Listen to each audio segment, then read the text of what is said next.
So without further ado, let's get going to that first piece, ID to LXD. So as most of you probably are aware, if you're here today, our industry has really begun a really major, what I like to call paradigm shift from instructional design to LXD, from ID to LXD.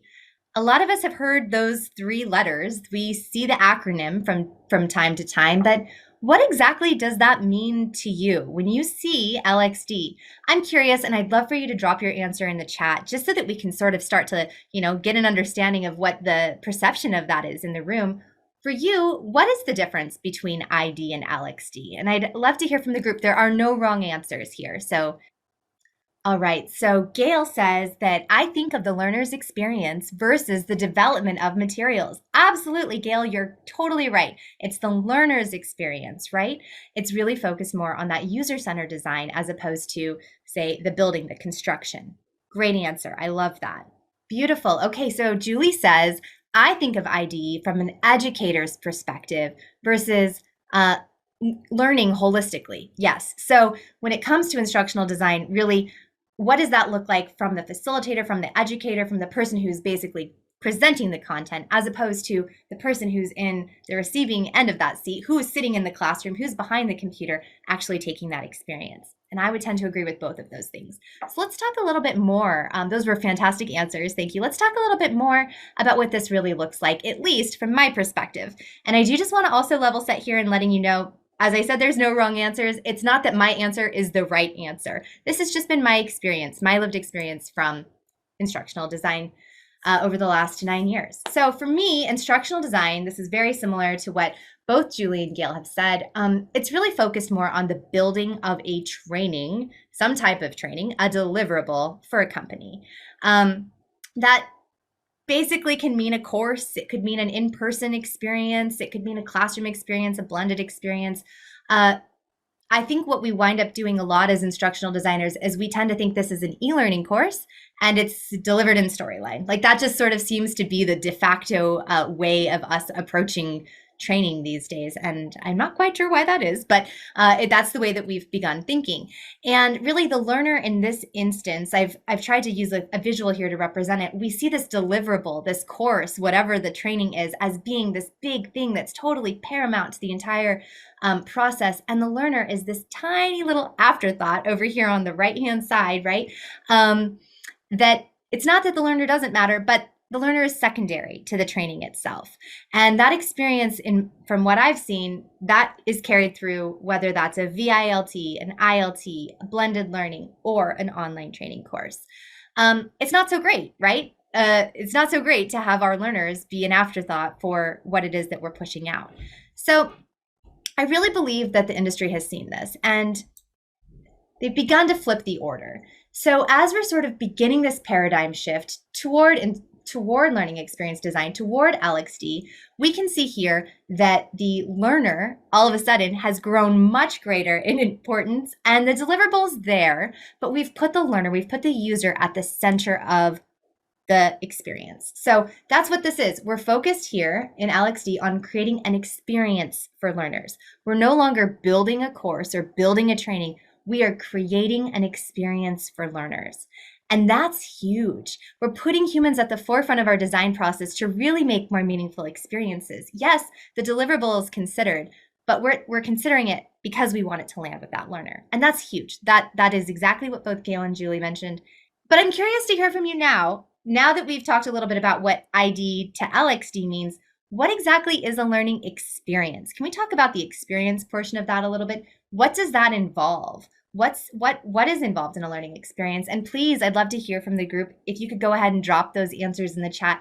From your perspective, what's involved in a learning experience?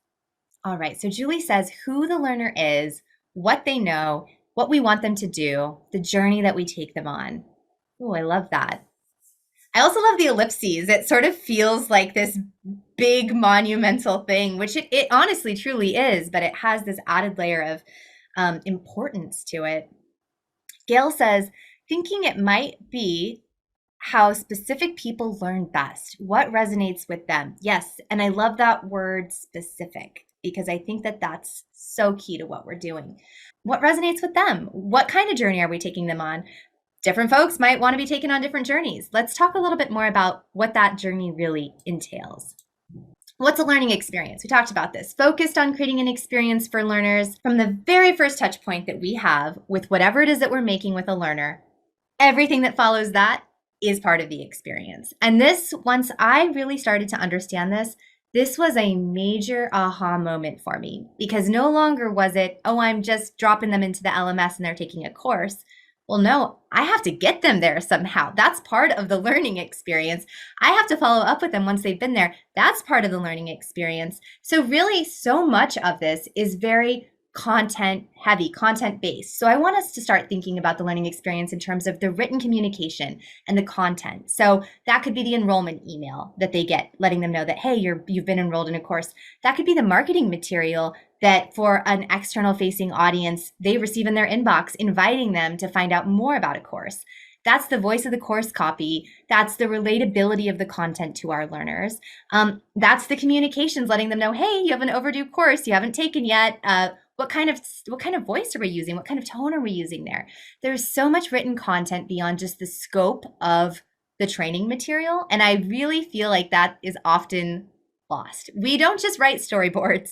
We are creating these experiences, and there's a lot of other written content that's involved in that. So I really want us to remember that.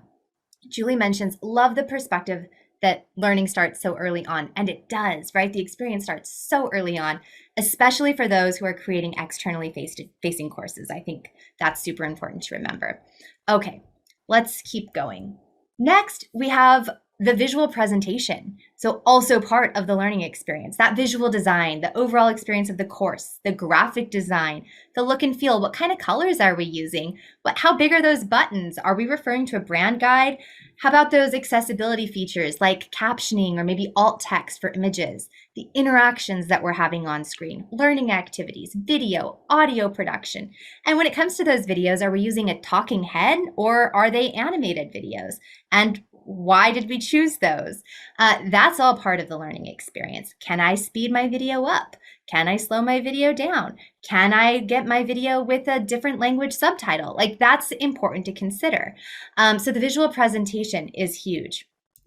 What is the modality? What is the functionality of the course? Is this an ILT, an instructor-led training? Is this a VILT, a virtual instructor-led training, held on Zoom, held on a webinar?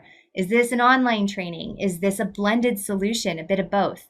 How do the learners enroll? Where do they access the content? Is it on desktop? Is it on mobile? What will that classroom look like? Is there an LMS? When will the users actually get credit for taking the course? All of those pieces that are more focused on the course organization, that's huge. I don't think that that's lost on us, but I think often we think, oh, it's the LMS. But it isn't always just an LMS. It can be so much more than that. And then lastly, we have the training material itself. So that's the structure, that's the hierarchy of the content, that's the gamification, that's the breaks that we include, that's the assessments, the interaction that we have with our fellow cohort, our students that are taking the experience with us, with our instructor, homework that happens afterwards, interaction outside of the classroom, etc. Every single touch point that we are having with the learner is part of the learning experience. And that is huge. The magnitude of that is really quite large.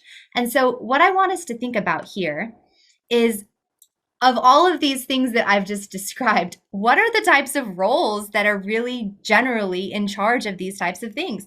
We're talking about written content and communication. Heck, that's marketing, right? That's the advertising team. Visual presentation, that's UX, that's UI. That's maybe the brand team. Modality and functionality, all of a sudden we're developers and we're LMS admin.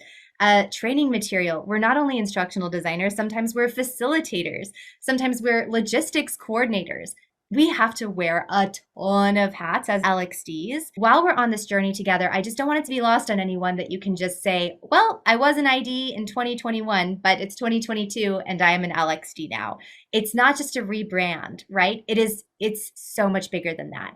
And really, it's, again, At the forefront, we've got the learner. So before we can design an experience like this, and before we can create our own skill sets, before we can really amplify our own skill sets, we really have to understand who it is that we are creating that experience for.